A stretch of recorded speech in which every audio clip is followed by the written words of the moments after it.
This will be your 40th appearance in Montreal, and I asked you what you love so much about Montreal. Well, it's a place I enjoy playing. You know, I'm a world artist. I love playing around the world, and that's one of my favorite places to play. That's all I can tell you. Yeah. It really is. It really is. Yeah. I understand you love the golf here as well. I certainly do. Yeah. Okay, well, that's good to know. Are you a golfer? I'm not, but I understand Ruben Fogel. You know, you've played golf with him. Oh, He mentions, I see. Yeah, Yes, yeah, he told me. I hope yeah, that was okay. He's something else. Yeah. Let me ask you a couple of questions. First of all, I mentioned the thing that I think stands out obviously to most people is the fact that at 90 you continue to tour, you continue to record, which is amazing. I think just unto itself. What is it that drives you? I just love. You know, I'm the happiest of my life when I walk on stage, and you know, a couple of years ago we were going to have the Last Waltz tour, and I stayed at home for a couple of months, and I was climbing the walls. So I called my manager and I said, "Listen, this is definitely not the Last Waltz tour, so let's keep going till I can't sing anymore, you know." And I've got a great following, so I thought, why not carry on doing it? Do you ever take, I mean, I read the list of some of the places you're going to be touring. Do you take much time for yourself as well? Well, of course, yeah. And now, you know, I mean, before I used to do 150 concerts a year or something. But now it's like 60 to 70 concerts a year. In which time I could spend time in places and take in the beauty of the country. I would also ask, because I said, again, you have a new album coming out in July. How long was that in the making? And, you know, how many more albums do you see yourself releasing? Oh, I'm going to keep releasing albums every year until God calls me, sort of thing, you know. But I've got this new single out at the moment called "I've Got You," yeah, and it's with the producer that did "After the Loving" and "There Goes."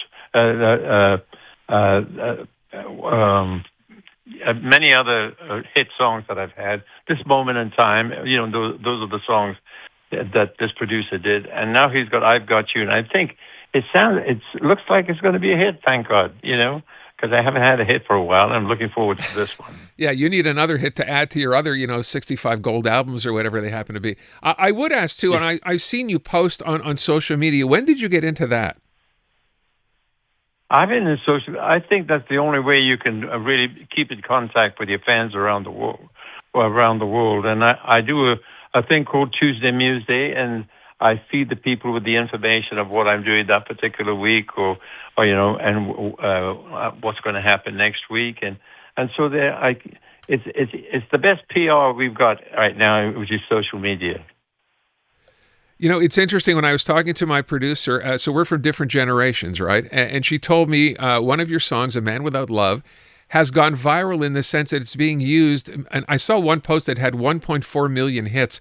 Were you aware of that? It's actually streamed. I think it was 2 billion or something like that. All told. I can't remember. It's some astronomical number, you know.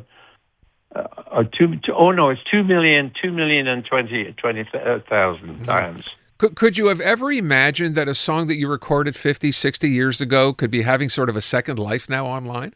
Can you believe that? It's so wonderful.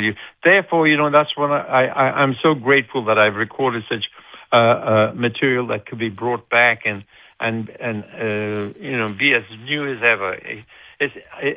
Man Without Love is like I recorded it yesterday when I hear it on the radio now. Wow.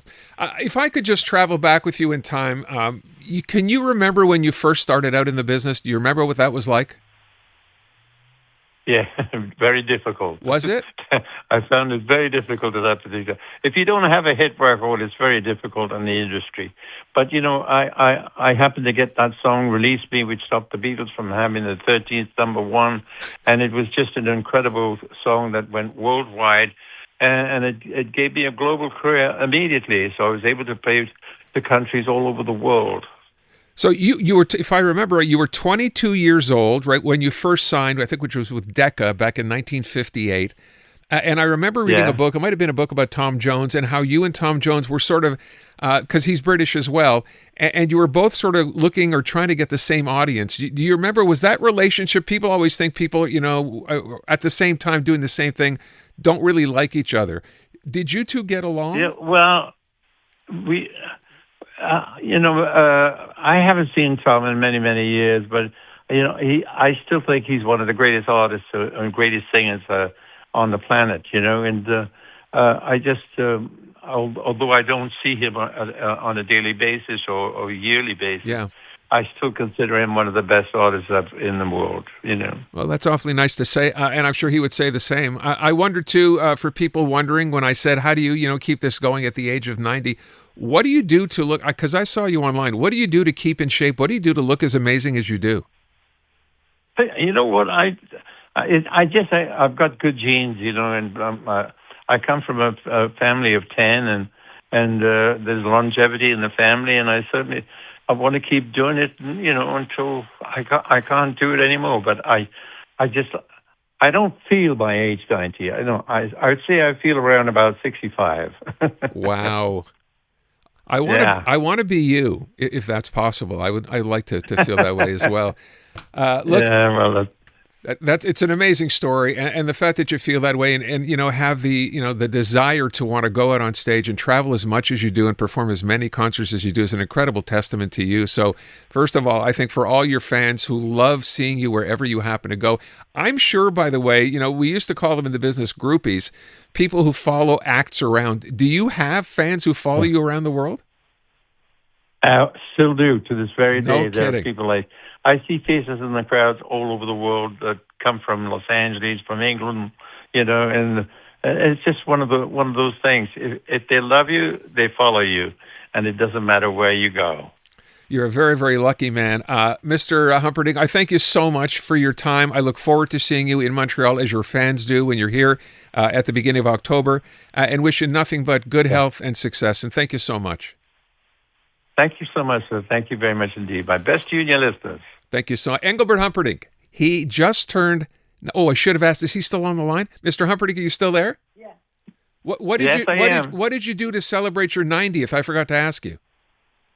Oh, we had a big celebration over here in LA, and there were quite a few people who came from all over the world, and I thought that was just remarkable. And we had a lovely, lovely time with family and friends. Good for you. Thank you so much again. I appreciate it. Look forward to seeing you when you're here. Thank you, sir. Be Bye-bye. well. There you go. I'm Luke Wilson. Join me each week for Film Never Lies. Since retiring from the NFL, I've had a lot on my mind, and now I've got my own show. So if you're tired of lazy takes, if you want honest conversations, join us each week. Film Never Lies, available on all TSN platforms and the iHeartRadio app.